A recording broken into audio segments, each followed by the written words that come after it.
Rayi Prabu wonten dawuh Koko Prabu. Sapengeripun Paman Sengkuni lan Paman Durna dalasan kadang-kadang kula-kula. Amrih mongko king manah kula kepengin sanget badhe mangertos wonten pundi para kadang kula Indraprasta ing dalem sak mangke ngalami kacintakan. Yen kersanipun Koko Prabu mekaten ingkang rayi mboten badhe silak kula estaken suwawi lajeng kula dherekaken tedhak wonten wana kasetra. Langkung prayogi Keng Raka kakanthi manjing wonten kedaton pamit langkung min kaliyan ingkang Raka Kanjeng Ratu kaluhuran Koko Prabu. Purna pangandikan nata sabda pandita ratu sabda pangucap pandita temen ratu sing aran. Sabdaning pandita lan ngendikaning Narendra tan wenten bedane Yayah Tirta Kresna kang piping lancang seta tan kepareng mebek. Estri manak arsa kundur ngedaton jelek saking palanggan. Gandeng asta marang rayi kadhaken para abdi bedhaya sinawang saking Mandra Pindha dewa kairing para widodara widodaris keti kurang sawiji.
ingkang sinuwun nata ngastina anglangkungi probesa Sri Penganti Jimangkah Karidana Pratapa yen to kataliti genging gapura sak arga suta dhuwuring ngliwit pucang lawan tirisan ingkang kinawi adeg-adeg wesi balitung sira prunggu sari nyamating gapura pinarian inten bumi gedene sak mestaka liman mestaka sira liman gajah sandas gajah gedene inten Yen dalu pindha rina yen rina rebut sorot maring Pratanggapati kang tondo tengarane siang lan dalu. Panganan peksi jiwa-jiwa kekalih awit yen rina samya ngupaya buga yen to latu wangsul wonten papan karo dewi-dewi. Tetebeng kanan kelawan kiring pinarian gambar manika-nika mawarna-warna kang isen-isen gambar tanpa beda marang gelaring bawana. Pintu pinarian gambar dalu kelawan wanudya kang kaento-ento lir Bathara Kumajaya tun Bathayirati. Yen pintu pindha manten pinanggaken yen menga yayah bedang sowang-sowangan. Kanan kiring pintu pinarian Reca Gupala, Reca Watu Gupala Gandharwa sira kang kaento Rata Denawa. Rikma kawat netra kumala untu sloka ilat majingga karna jinaratu sing ngrana nglebet pinarian Marcumbana lan Marcubani. Senteking kori mibering Marcumbana Marcubani grenggeng-grenggeng Reca kaya bisa nyokot gewel nubruk gabus. Katandha lir Cikara bala Balapata kang tinanggenah tenggo pintu sela manangkep.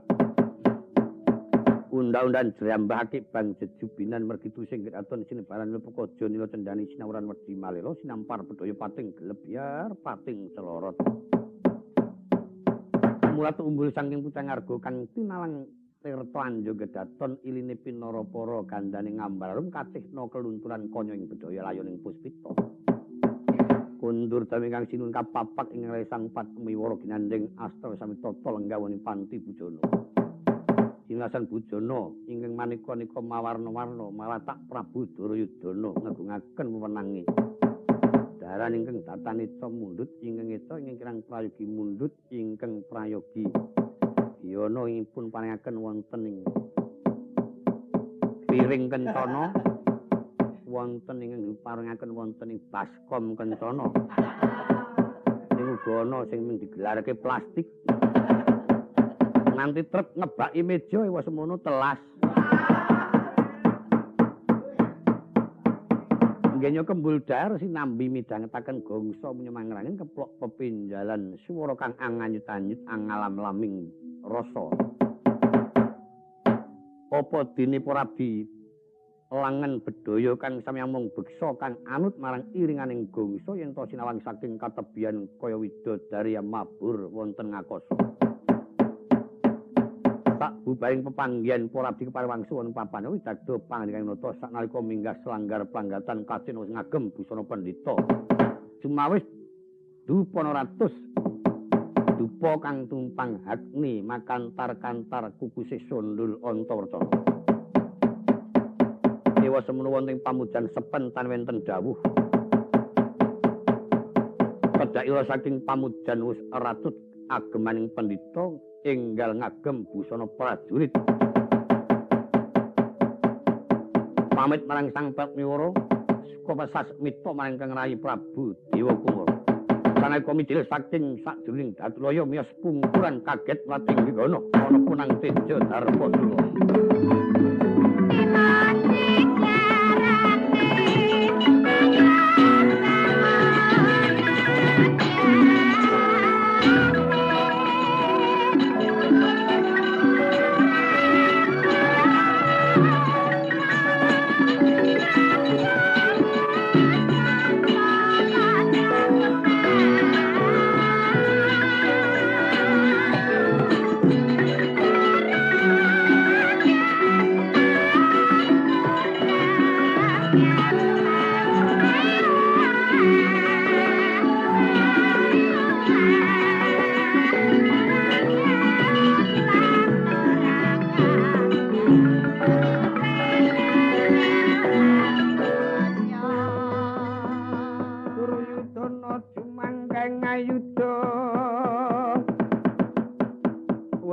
Manjing jroning wana Kurusetra.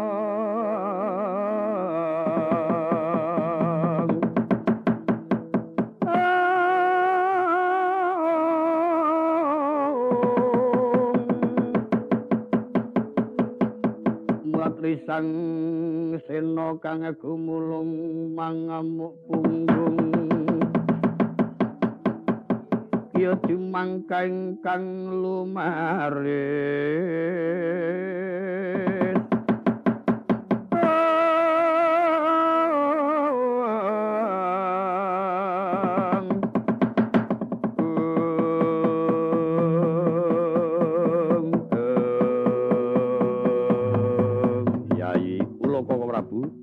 menika teja menapa manter saksa dolanan.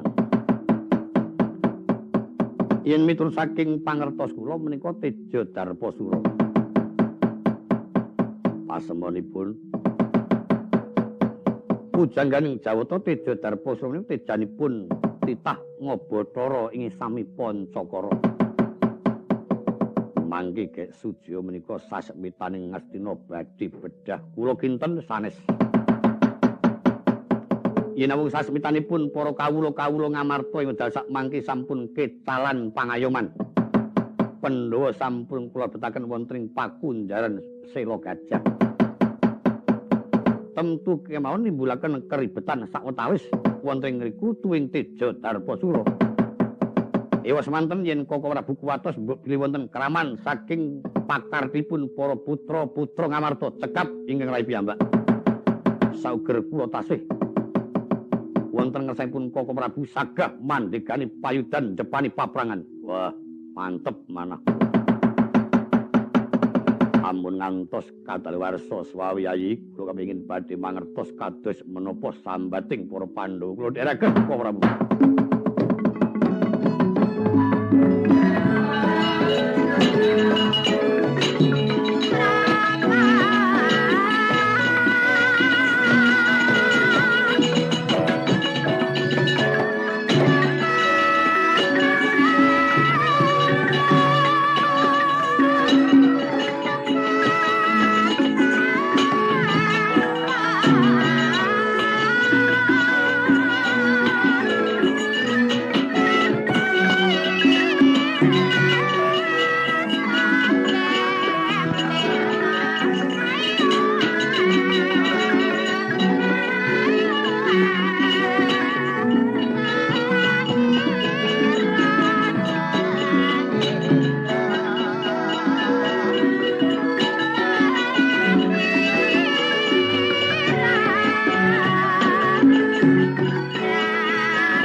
Sukmong layang kontrang-kontringan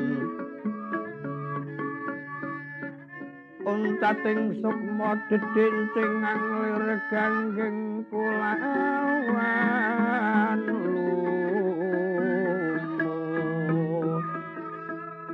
manut ilining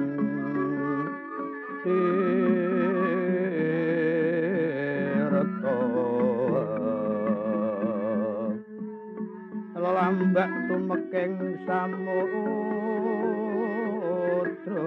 laya lebur katiuping mandra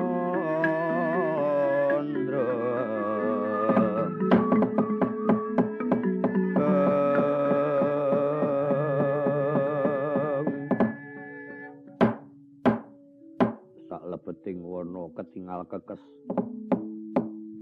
boten mukal awit ingkang kula saraya tenggo Sela Gajah menika jim setan priprayangan. Wah, upami kula mboten kaliyan panjenengan ajrih.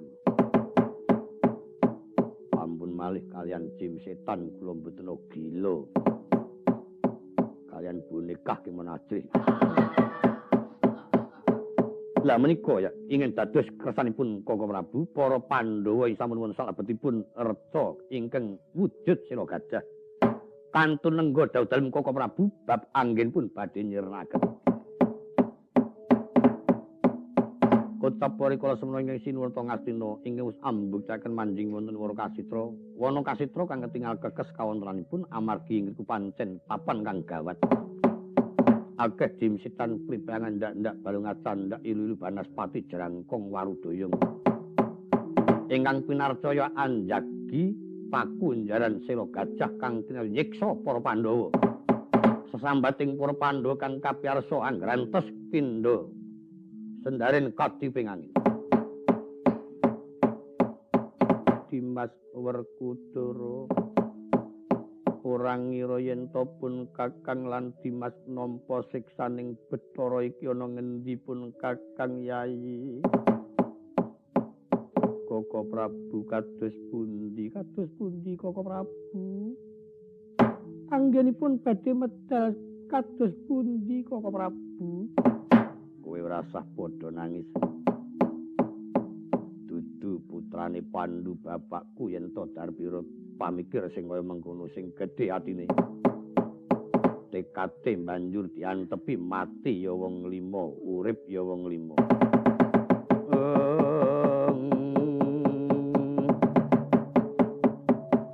Duk manjing telenging wana mulat satru sekti.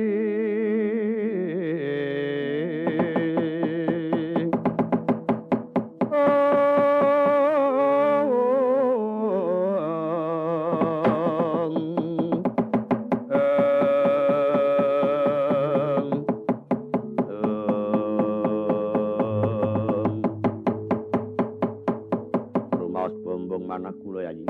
Pandhawa sampun persasat mboten gulawat. Dangu mecet woh ranti timbang nyawaning Pandhawa. Namung tenggo sawetawis utusanipun Yayi ing pados anjulung tungkul Koko Prabu Bathara Kresna. Prayogi Koko Prabu, kepareng kula sawetawis utusan Purwadyabala pados nungka dumugi Kandrawati ngatos-atos.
Mangyakurta Surmapangga tekaping Prawandawa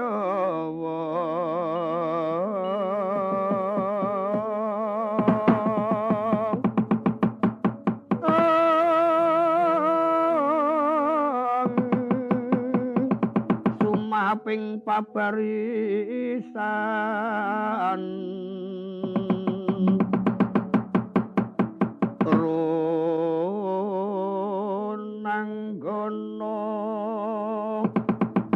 Runanggono gawe gelar sira wang-wang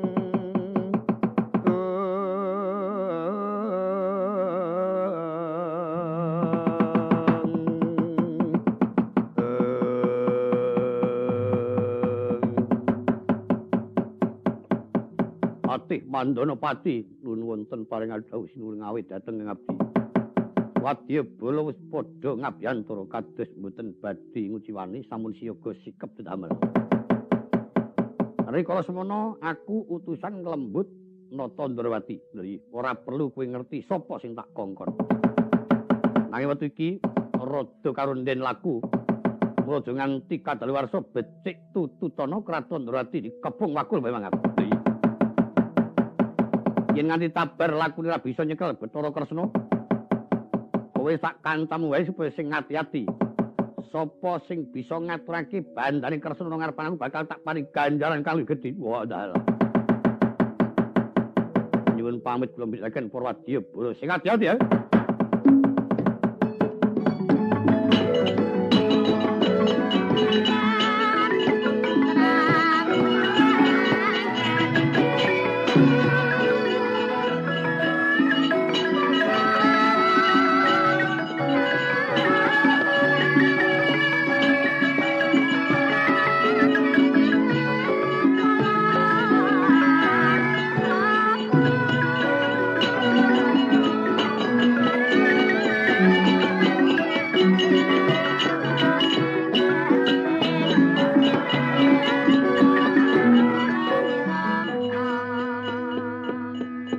Toga karo Bilung. Nggih. Nggih. Adoh karo aku, Gog. Walah, kula nganti kula rewangi nyipeng mriki. Pinten-pinten dinten Angestina. Arep bali kepiye ora bali. Angger tunggu isuk utuk-utuk tengar-tenger. Arep noleh sapa iki? Arep bali ya kesungon ya kesakon kuwalik kesukon kesangon anek Bilung menawa rada kepenak dengkulmu mambengi kobongan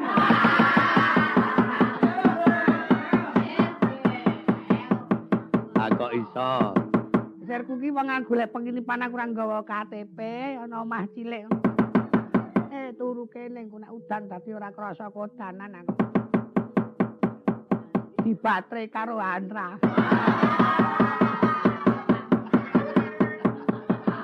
Sapa kuwi ngono kuwi? Mangke riyen aku. Mangke riyen nggih dereng rampung. Le opo le nglempiti. Ayo semingkir antara seke nggih aku yo lunga klepat gobong bel waduh. Aku yo kliti-kliti. Iso turu nang sore montor aku. Putar ora kowe seks. Wong senengane tok gelaran mayang kowe iki mbok ngrumangsanono. Nek kowe iki wis wong tuwa. Kowe coba nganti mbiyen kowe iki boncengke bendaramu. Saking nganti umure meh padha kok kelakuanmu kok padha wae. Ketoke mengkas-mengkis kok ngono kok. Dolan kok belinge kok ora jamak. Gambleh.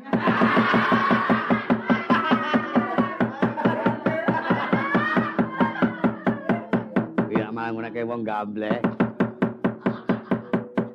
Pira bara ki melu-melu getune kok kepiye kok.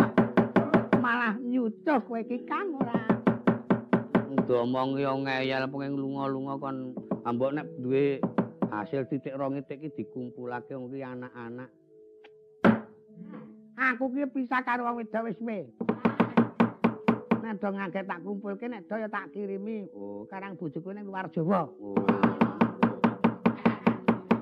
Aku nang kira kepitung lawa ijo, ora anak ora bojo. Oh, kaya karemu. Ora ngrasakake ngono. Agetoke kowe ndiloro napas. Wis mari.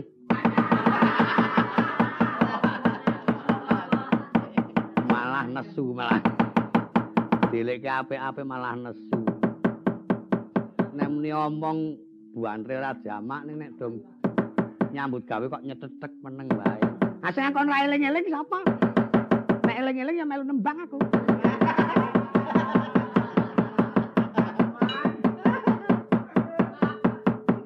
Gog Lun kowe melu karo aku Gog iki jaga wengkoning kraton Ngastina aja nganti keprungu sapa wae.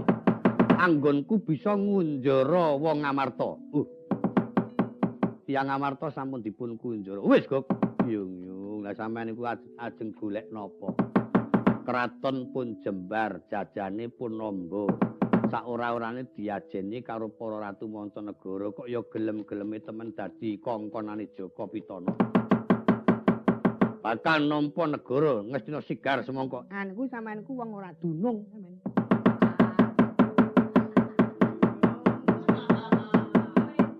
Nek pancen dasar sampean wong ngerti dunung.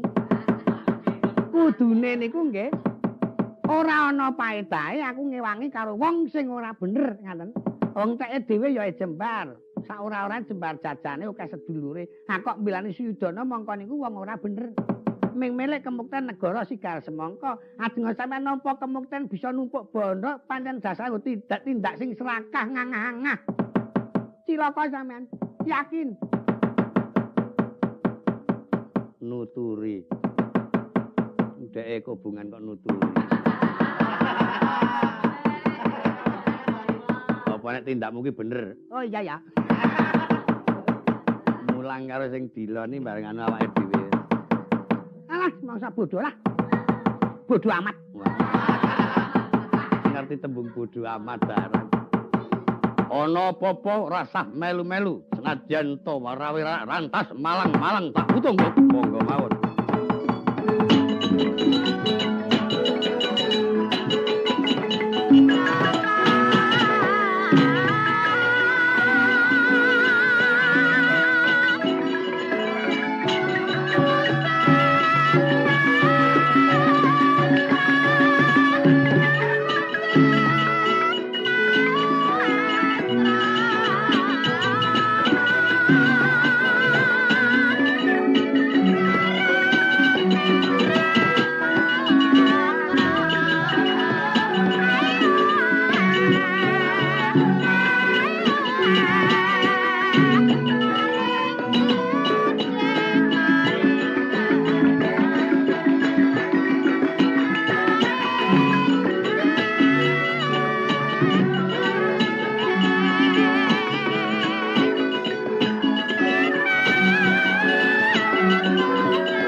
Karnalinganira sithik purnaming mancat jajanira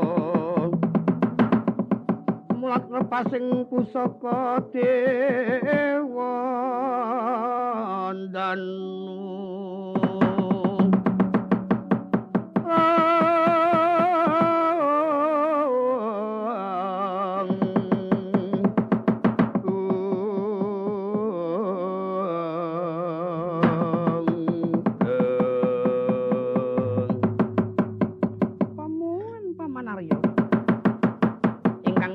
nggo badhe nungsung pawarta kados pundi kawontenan pinggil binaturata paman Sengkuni. Apa iki? Kartomarma dimundur ras rendal sendul.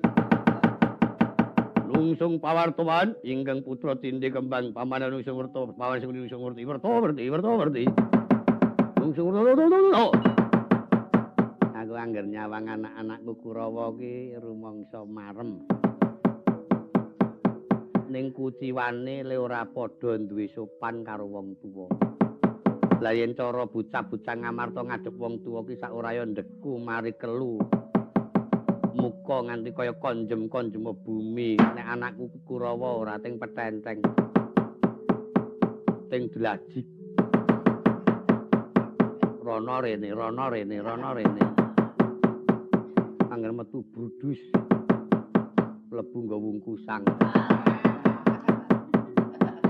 Ana meneh metu jedul kok bali wis amet-amet. Kok kebangetan temene ora nganggo diatur, mbok ngono ya bareng, ora ya bareng. Saya sing duwe Durma Gati. Jenenge apa, Men? Wonten apa wonten nyadik ora? Kuwi gak melu apa-apa, anggere gawe elek, anggere gawe ngono. Kancane kumpul, melu kumpul, kancane gak kumpul, gak kumpul. Penang sing ngadu sasaran kok. Kawula Durma Gati apa-apa Durma Gati mau gak mesti kuwi luput, Man. Sing ngomong kowe bener sapa? Petentang-petentang. Katok keteng wingi kok drill terus sing dinggo.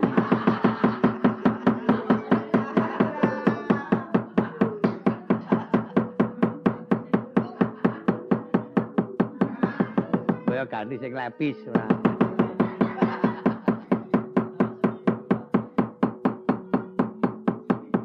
Dipun ngendikani sak metinipun dijuni ampun mesakaken Durma Gati mangke ndak.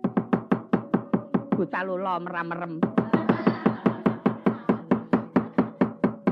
Kowe diriwangi ora nyambut gawe kumpal-kumpul Kurawa. Ayo kumpal-kumpul kae ora ngudi. Ora sinau ayo maksa iso perang. Nek nggon perang niku iso man.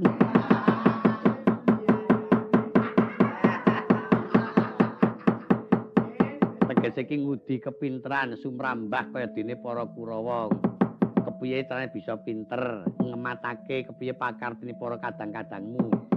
Umbyang-umbyung. Kon nglakoni rong dina madang. Landhek puna kaya mingar gayuh kepinteran. Monggo jenenge ngelmu kepinteran kuwi mandine nek nglakoni. Ya kaya yo ora ngono sing lagenani wis si Jaya-jaya niki.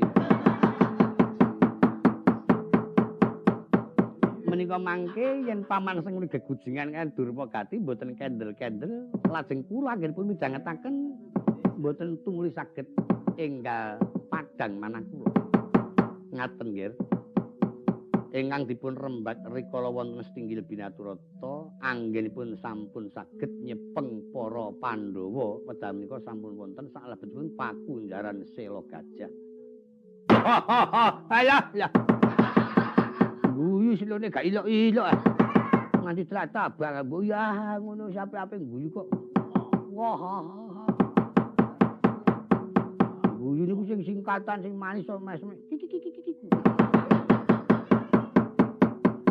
Aja ngololo wong guyu wateke dhewe-dhewe, Dur.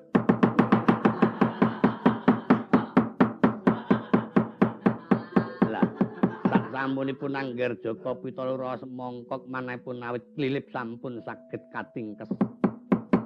Kantun nenggo Kang Rakanata Ndarawati ingkang nembe kemawon dipun reka daya murih ingkang raka saged kecepeng dados bandan. Niki Janaka melu dukung, Man. Melu nggih badhe pun pejahi. Iya boleh. Sembadra, Man.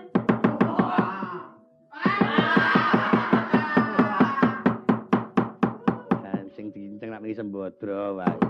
Pancen kula angkah pejahipun Janaka. Riyen Janaka niku ngrebat pacar kula, Man. Wis aja semlang, Dur. Kowe dipameri Burisrawa sing kaya mengkono aja semelang. Esuk sing ngrabeke kowe aku. Perkara Dur Burisrawa arep kempek karo Sembadra ben Dur. Kowe nrima-nrimakno ya, Dur. Esuk tak gurtake sing jenenge en-en.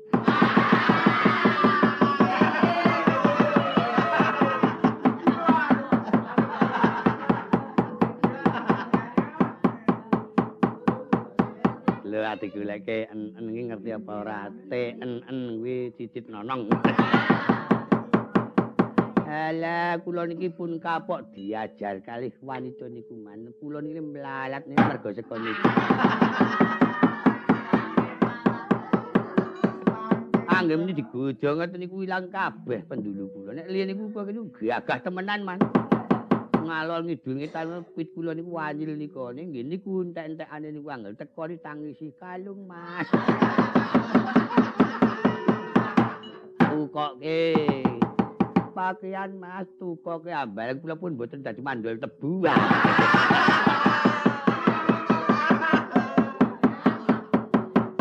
Lemu awak kula wae kapokmu kapan.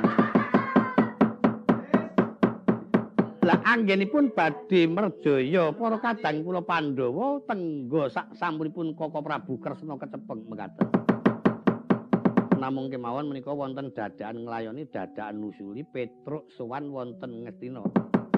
Ingkang isinipun Petruk menika boten badhe madosi para Pandhawa nanging badhe meguru kalian Kakang Durna.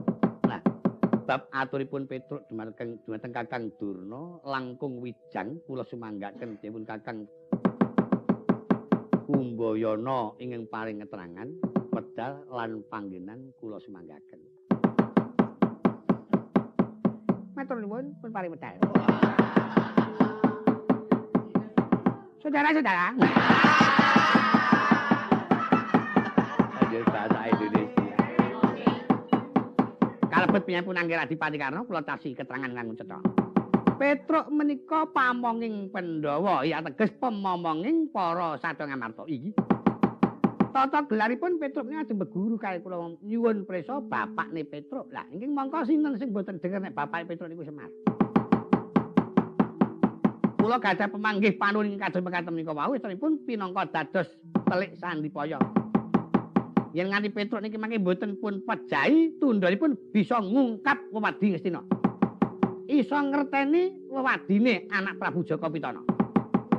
Lah bab menika kula sumanggaken dumateng piyambun Adituni anggenipun badhe ngatur barisan Kurawa supaya tata-tata nyepeng Petruk kantong balap. Nuwun. Medal kula sumanggaken pengacara nuwun.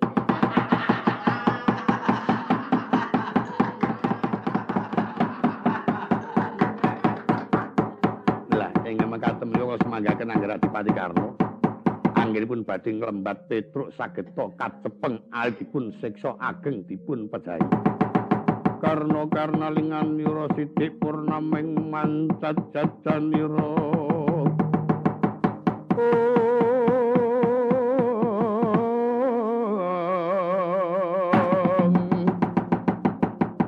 Mulat risang Sri Kandi Majajarana.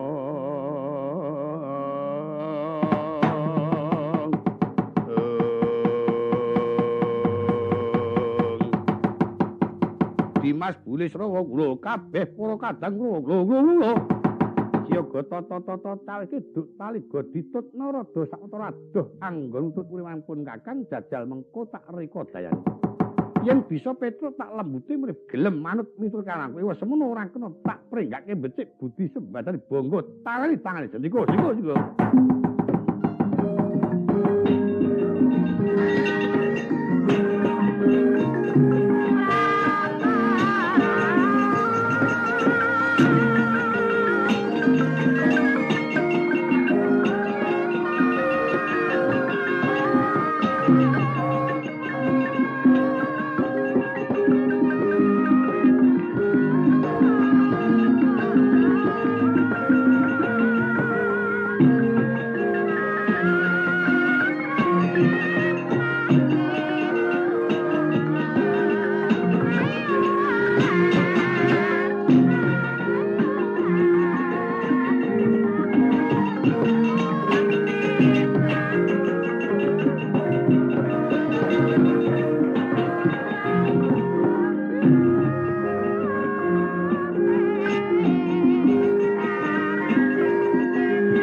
rangguling satru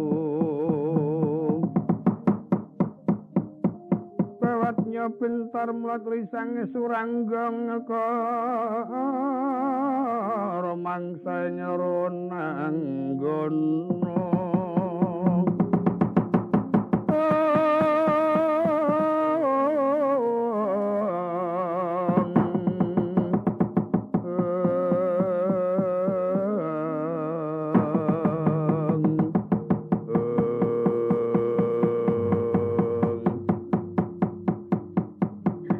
kados menika Ndara Dipati Karna. Iya, Petruk. Dangu mboten nate pinanggih sugeng lan sungkeming pangabekti kula kunjuk. Iya, kaya ora siji apa tak tampa pangabektimu. Nggih. Suwe ora tau ketemu. Iya, iya. Wong niku anggenipun suwe ora tau ketemu ketok kaya gegambaran niku ketok mawon. Mbok menawa panjenengan kalih kula ni cok ana sing kelalen. Lho apa? Waune pripun sampeyan? Angger ketemu Gathuk niki pripun sampeyan kelingan. Engko senanu getun nek pepisahan, Petruk mau urung tak sangoni ngono ya.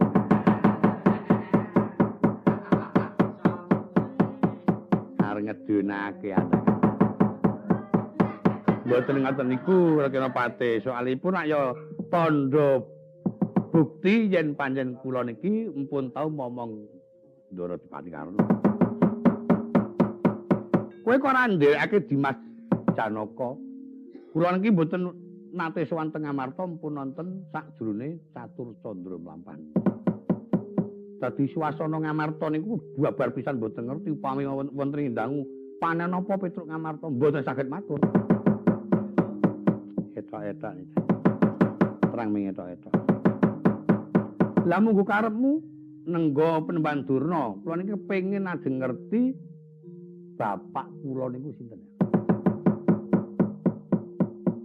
Lah apa dudu Kakang Semar mapan ku sing momong kowe ampun kulino nek Bapak Semar mung kulino. Bapak nuli momong kula niku kula pun gedhe kok. Sing asli bapak kula ngoten.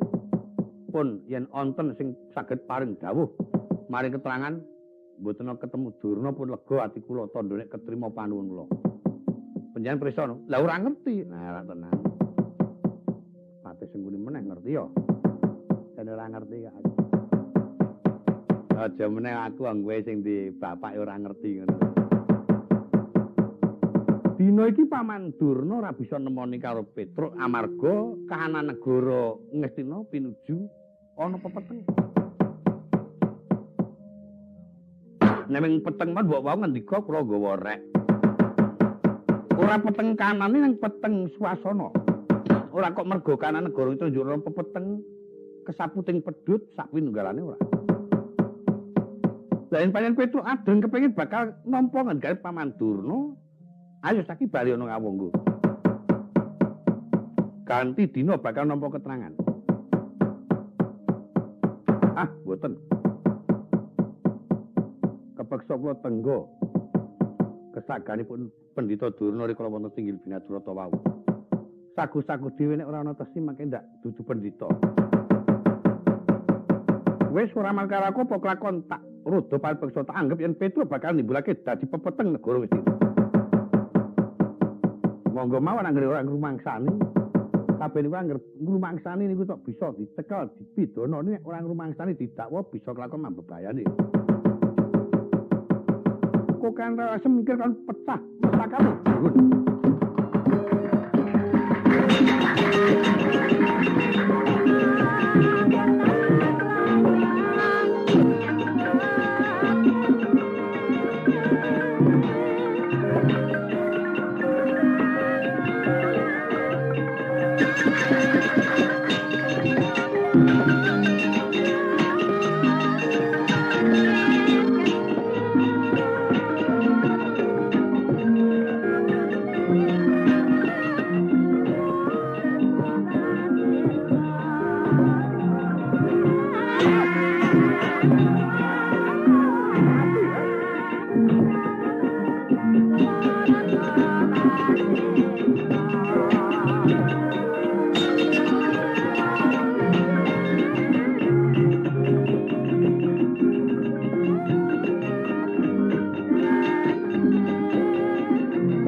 baning raga kang gumilang gilang kasuratan iwang pratangga pati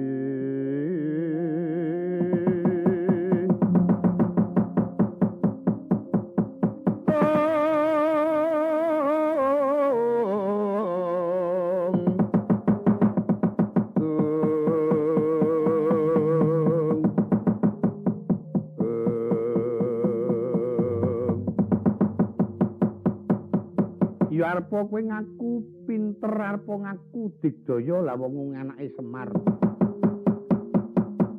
pangreka dayaning rasamu pancen ana-ana wae nanging mung batin aku ngerti yen to Petro kuwi dadi pancen lakuning telik sandipaya sambato ketiban tangan karo jengkelang bangkemu tangi legane atiku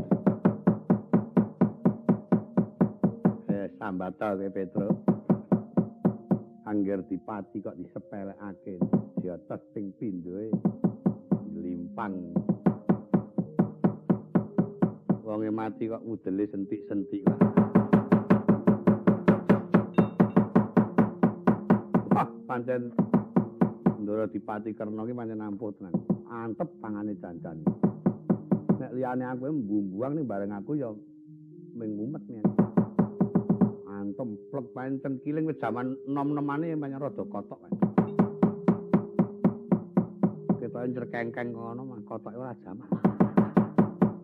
Apa-apa plek kok persis kang garing. Kang garing kaya kotoke ora jaman ning karo sing wedok mino.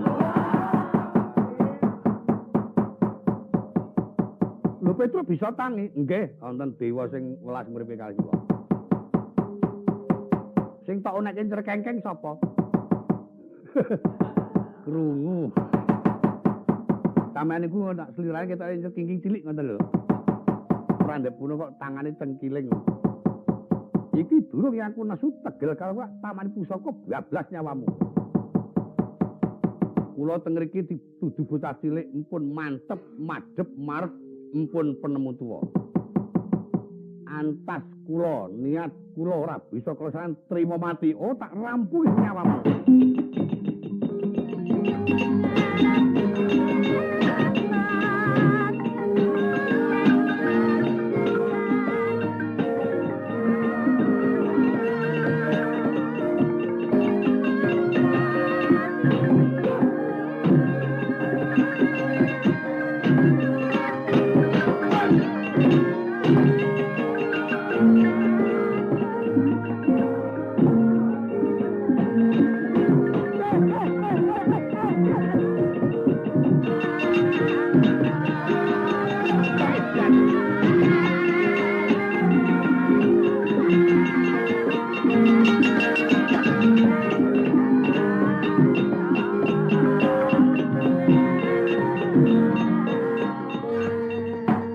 Bali kerengan ki nek karo Ponokawan mboten kajen kok Man. Ah pripun ta? Kula antem pisan pindho temama bola bali mboten gawe rasa. Nyandak bangkan kula cek niku dicek-icek. Gak jiwiti. Monggo tangane oli cok.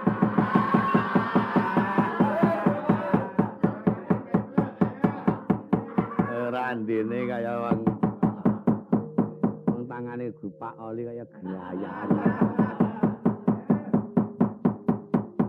Petro nek mboten pun pejahe ora urung bakal bodho kalani. Ketoke ora nglarani ning gawe wirang. Apa ya kelakon panjenengan Nalendra kok nganti dileleti oli niku.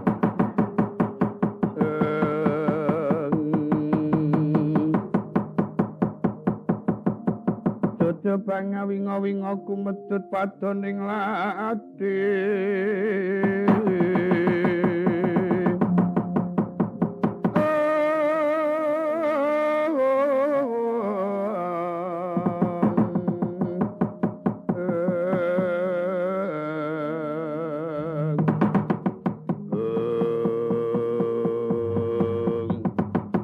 Petro, Nun.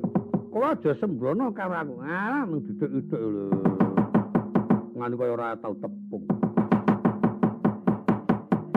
mesam-mesem ora tau raut wae. Ora sang guyu kelek kuwi tak kene.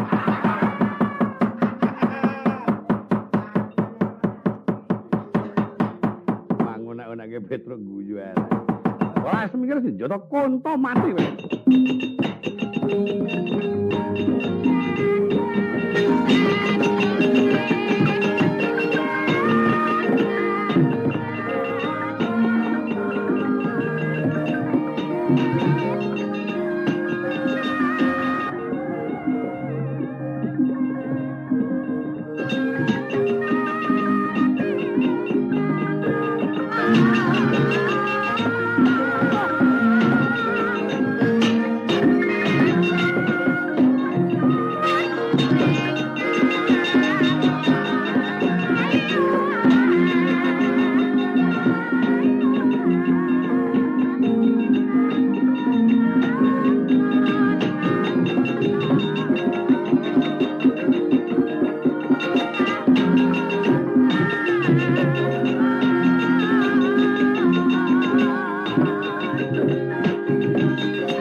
Samang tegur blumbang lebus kabeh sandanganane yuk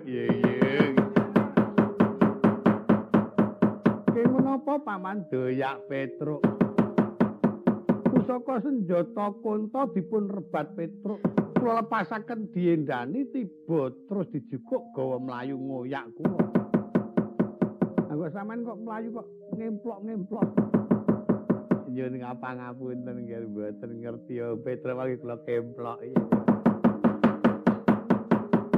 Sing kula kuwatirke Petruk mangkene nyekel senjata konta saya edan. Mboten wurung mesti bakal ngentek-entekke nyawane Kurawa nek ora pancen dadi.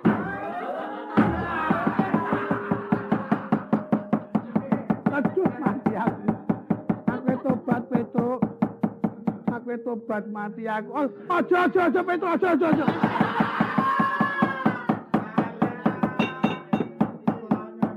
Ora wurung wedi. Aku aja tok pateni Petruk. Lho napa kula niku tukang mateni wong napa? Lah sampeyan mlayu-mlayu niku wonten napa jajali? Panas-panas kok maraton. Wong aku le mlayu ki mergo wedi napa? Wedi karo kuwi. Niki tak sapa? Sekku. Kok sake dhewe kok wedi.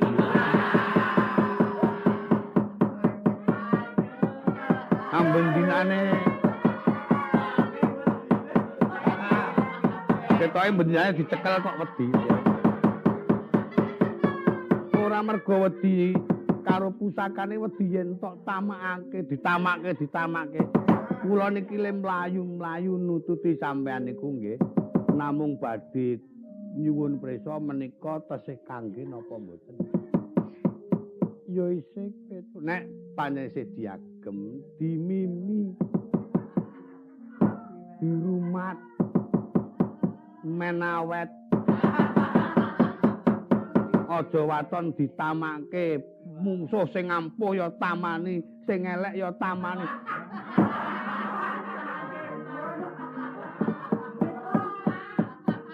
ayo malah gelis rusak kok sampeyan Mongko senjata konta niku kula ngerti niki sing maringi dewa mbiyen sampean rak ngapusi to. Lho. Kok ngapusi kepiye? Mbiyen iki sing diparingi rak Ndara Permadi to, ya sampean dek tanding Ndara Permadi. Beto-beto rada bingung. Iki Permadi nggih, monggo jane Suryat Maja rak ngapusi. Ampun tok kaya koten niku. Nggih. Iya tak trima Petruk. Nah, lak ngono dupeni sing apik-apik. Di pusaka niku aja cok dienggo gawe sembarangan. Iya. Lan iki paedah niku gedhe nek perlu digemateni. Awit nek nganti panjenengan ora gemati karo niku lunga.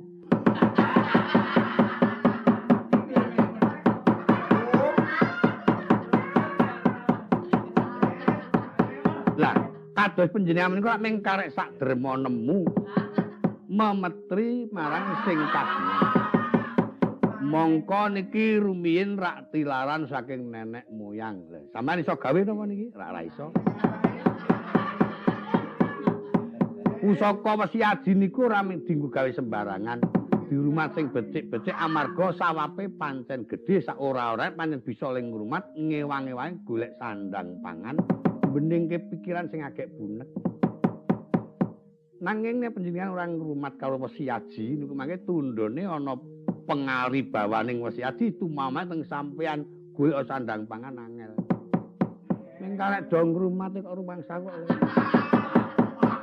Malah terkadang ana keris dienggo gawe solet pacul, keris lempitke gedhek niku janjane ora bener. Iya Petruk. Ya tak trima Petruk. Ora ngoten. Wong kula niku duwe elek kaya katen tak gematen.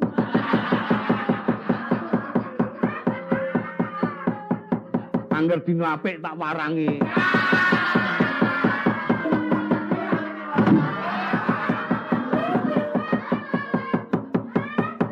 Pripun nggih? Wah. Malah dikandani Petruk ngrumat keris, ngrumat pusaka. Lah ora tenan. Manggaken man bocah ngecil aku njaluk tulung Petruk. Nggih kula prake, Mas.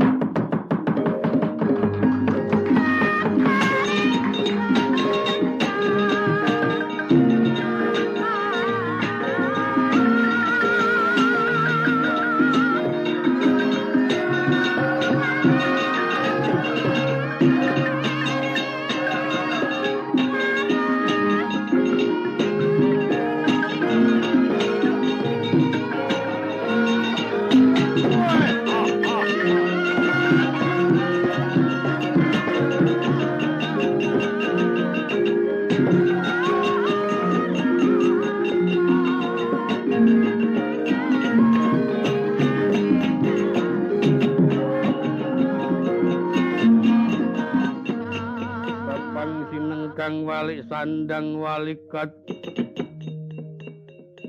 Godhek wa simbar jejowang malang wentis nyogangsir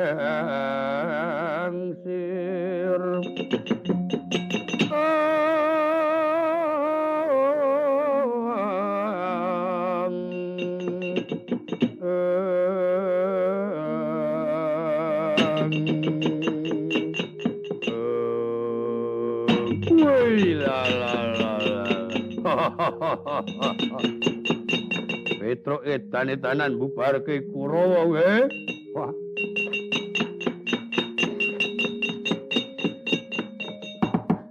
Aku nek ngene iki jagungan Robule Sawa rada seneng aku.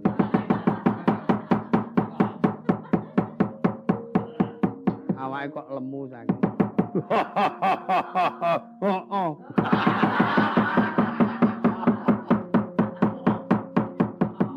Uripe kok urip seneng. Kowe aja gawe rame ning kraton kesuwen tak prenggake becik kowe minggato kowe. Aku kemang.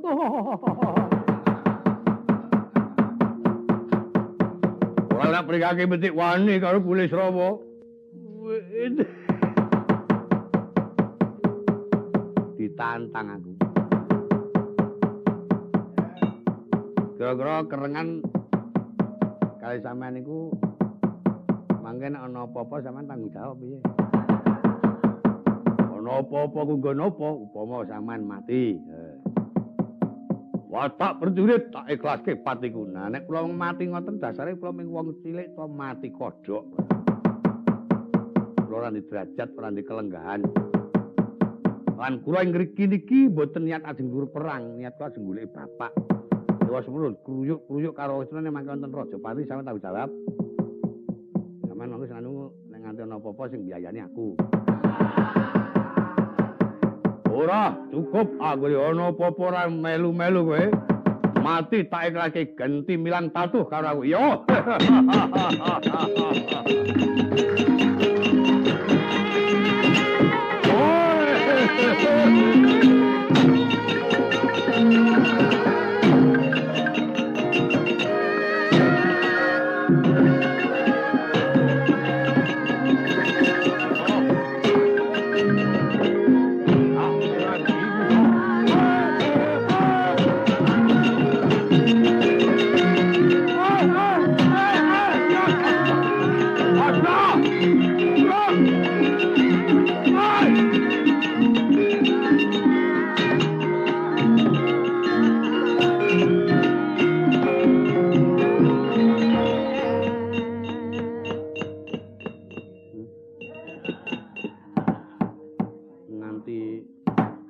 Sandangane musak masik kaya kenang apa Bule Srawa. Yo nganayo. Man pun pokoke kula nek kan kerengan karo Petruk trima mang tencang kalih Asuwedan mawon. Nah sebabe apa diutusan apik-apik ngrika njotos kula njotos ngrika nendang kula nendang kok terus nyikep buanting jak uleng teng lendutan gebol mboten kanten kan Pangeran Dipati Anom dikek ing lendutan. Kalah ya guyu menang ya guyu. Aku mangkal karo bocah Ngastina. Angger ana pegawean ki rumangsaku kok do saenake dhewe. Sing do perang-perange mah Durmawati mah ngekep wungkusan.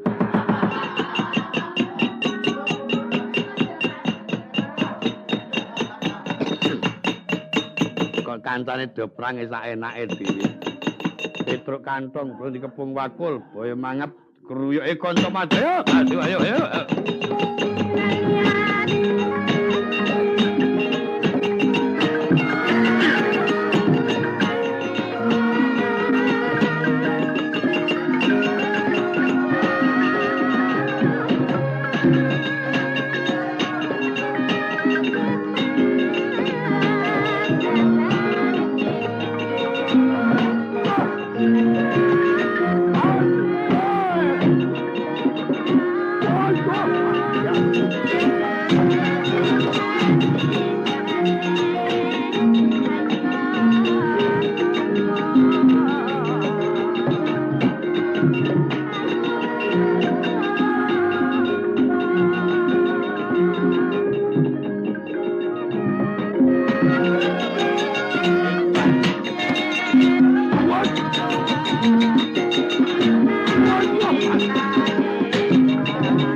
Ducung Kakang saniki ngaten dicuni anak-anak kura-kurawa siaga tata-tata kadohan ngepung alun-alun menika kemawon. Nggih. Panjenengan badhe mbuktaken sawung kula pasrane Senopati Ngastina sing bisa mikut para Pandhawa angger Prabu Tasakala. Yen panjenengan Kakang Durna pitados sak menika kula namung nderek kersanipun Kakang Durna tansah kula pitados kalih sampeyan. Pun mang presane dicuci.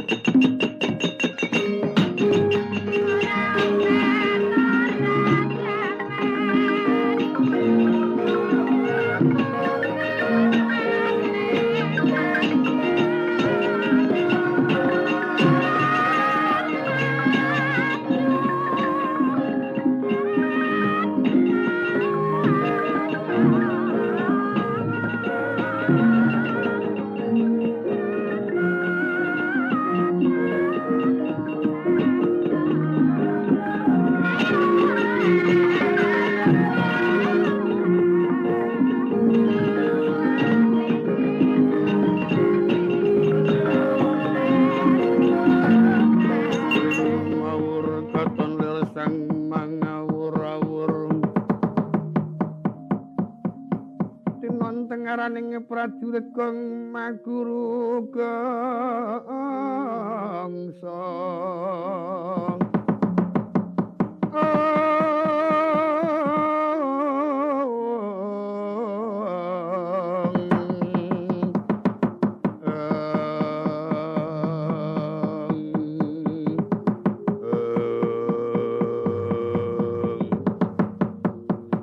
Paman nuju mlajar kapyandhem merpegi ingkang putra wonten wigatos menapa? Kandhak leguduk manyar-manyar lole. Nger, kula man. Sing diarani kriwikan dadi grojogan. Niku nggih lelakon iki. Petruk bakal takon wong tuane. Nanging nyatanipun Petruk gak bakal kepengin teng pundi dununging para pendhapun cetha jelas. Panjenengan sampun prisa. Lho, nek kula ngerti. Eta takon bapane, genah bapane Semar biyen kok takon bapane genawin gawe-gawe. Ana durna kok digorohi. Sing iku mboyono niku ora kena digorohi. Wong tok gorohi kok digorohi. Lah wusana Petrus dipun tepeng Kurawa, Kurawanipun sami mundur. Panjenengan badhe dipun buktakaken apa sebabe bisa nyekel para Pandhawa? Apa kekuatane kok bisa nyekel para Pandhawa? Jajal kok nyekel Petrus. Lenggah kula labrak iki Petrus.